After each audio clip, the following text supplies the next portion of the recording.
Welcome back. We're coming to you this week from the heart of Washington, D.C., and we've been looking at a powerful political force in this town, the so-called Israel lobby. So now it's a time in the show when we cover the coverage.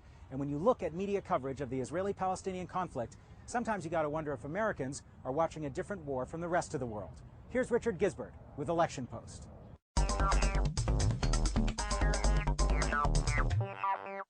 The problem with the coverage of the Palestine-Israel issue in this election campaign is how little there is of it. This week on the Election Post, the difficulties in covering a debate the candidates aren't really having. The Palestine-Israel issue seldom comes up in the campaign, but when it does, the three remaining candidates speak with one voice. It's actually the only issue that Democrats and Republicans can agree on. We will not allow Israel to be destroyed by the forces of terror in the form of Hamas. I have been a stalwart friend of Israel's. The Syrians apparently were putting together a nuclear facility, and the Israelis took it out. I strongly support that. It's a constant one-upsmanship vis-a-vis Clinton and Obama by McCain saying you can't get any more pro-Israeli than this. There's a conventional discourse that has been put forth as it pertains to Israel-Palestine, and there hasn't been a Democratic or Republican candidate in recent years that has gone outside of that territory. Fighting continues in and around Gaza, with far more Palestinians killed than Israelis. The Bush administration says it wants a peace deal by the end of the year. But in the 34 election debates and in countless speeches by the candidates, the Palestine-Israel issue has rarely been discussed.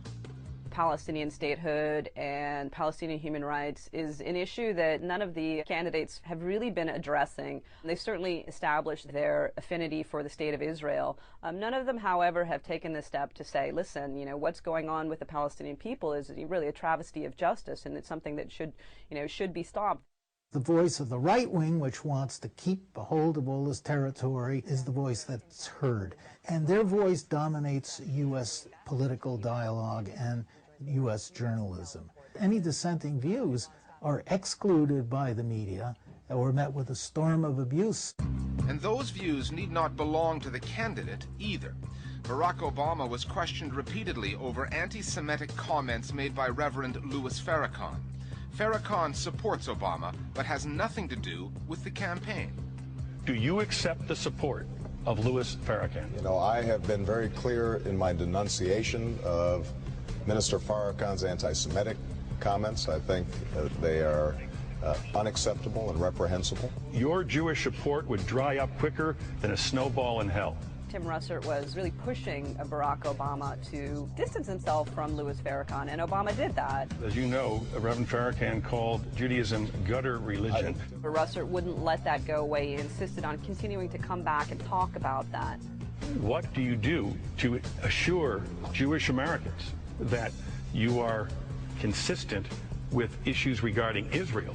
Perhaps he might have a different viewpoint than the mainstream, I think, is what they were trying to get at. Does Barack Obama have issues with Jewish people? Does he have to meet, perhaps, once again, with Jewish leaders to try to reassure them? Well, that's a remarkable statement, considering what he's already said and so on, and it's utterly off the agenda that he would give assurances to the Palestinian community, to other Arab or Muslim communities. John McCain surveyed damage caused by frequent Hamas rocket attacks. When Republican John McCain recently visited Israel, the CNN reporter covering him, to his credit, asked McCain why he failed to go to the occupied territories. McCain's response was telling. Why not spend any time with Palestinians on this trip? They say it's proof to them you wouldn't be an honest broker, or that at least until you're president, you're pandering to the lobby back home. Well, they're free to say whatever they want to say. Well, he's trying to send a signal that he is more pro-Israeli than anyone could possibly be. And I think that that's the message that the McCain campaign wanted to send with that, and I think that they were successful. Welcome to Israel, Mr. McCain. Sometimes journalism is only as good and as impartial as the journalist. One of the main voices of CNN's election and foreign coverage is Wolf Blitzer. Few Americans know it, but Blitzer used to be a lobbyist for the American Israel Public Affairs Committee. You can see a young Blitzer in action on YouTube from a debate in 1989. Israel has all of the justifications in the world to exist.